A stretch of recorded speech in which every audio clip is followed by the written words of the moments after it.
দর্শকবৃন্দ স্বাগতম। আজকের বিশেষ প্রতিবেদনে উঠে এসেছে এক বিস্ফোরক তথ্য।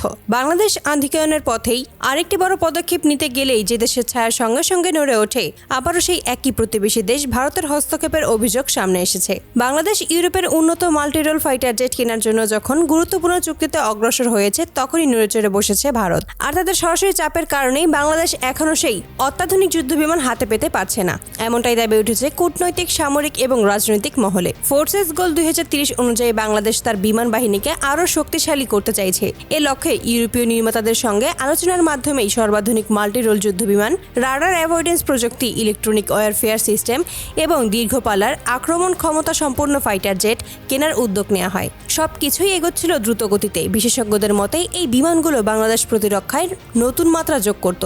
আকাশসীমা সুরক্ষিত করা, প্রতিরক্ষা ব্যবস্থাকে আপডেট করা এবং দক্ষিণ এশিয়ার একটি শক্ত অবস্থান তৈরি করা, সব দিক থেকেই এই সিদ্ধান্ত ছিল যুগান্তকারী। কিন্তু ঠিক তখনই শুরু হয় বাধা।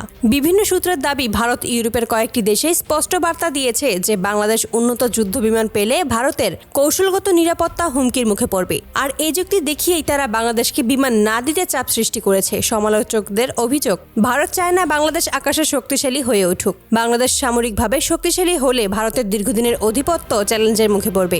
দক্ষিণ এশিয়ায় ক্ষমতার ভারসাম্য বদলে যেতে পারে। এই ভয়েই ভারত সবসময় বাংলাদেশ প্রতিরক্ষা উন্নয়নকে সীমাবদ্ধ রাখতে চায়। বাংলাদেশের ওপর প্রভাব বজায় রাখতেই ভারত এমনটা করেছে, এমন অভিযোগ এখন তীব্র থেকে তীব্রতর। 1971 সালে পাকিস্তানের শোষণ থেকে মুক্তি পেলেও দীর্ঘ 4-5 দশক ধরে বাংলাদেশকে নিজের প্রভাব বলিয়ে রাখতে চায়। কূটনৈতিক থেকে অর্থনৈতিক, পানি বন্টন থেকে সীমান্ত, সব জায়গাতেই ভারতের প্রভাব স্পষ্ট।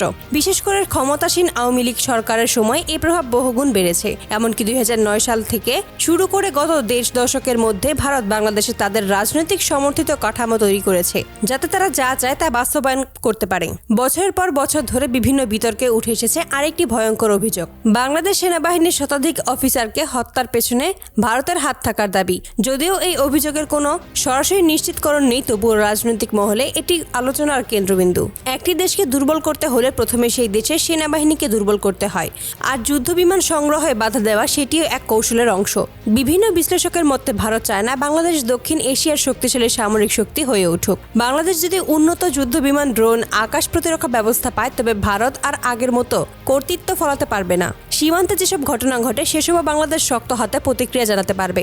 ভারতের উদ্বেগ তাই সাধারণ নয়, এটি তাদের কৌশলগত সুবিধা হারানোর ভয়। বাংলাদেশের জনগণ স্পষ্টই চায় বাংলাদেশের নিজস্ব প্রতিরক্ষা ব্যবস্থা হোক শক্তিশালী, আধুনিক এবং স্বনির্ভর। কিন্তু প্রতিবেশী পরাশক্তির চাপ থাকলে সেই পথ সবসময় কঠিন। যাই হোক, বাংলাদেশ বর্তমানে বিকল্প উৎস খুঁজছে এবং বিভিন্ন শক্তিধর দেশ এখন আর ভারতের কথায় আগের মতো কান দিচ্ছে না।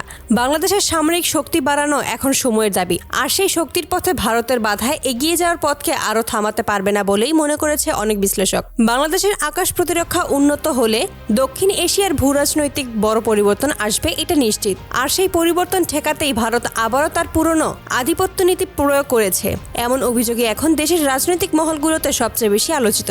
এই প্রশ্ন এখন জনগণের, বাংলাদেশ প্রতিরক্ষা কি ভারতের অনুমতি নিয়ে চলবে, নাকি বাংলাদেশ তার নিজের স্বার্থে নিজেই সিদ্ধান্ত নেবে? এটাই সময় নিজস্ব শক্তিতে দাঁড়ানোর।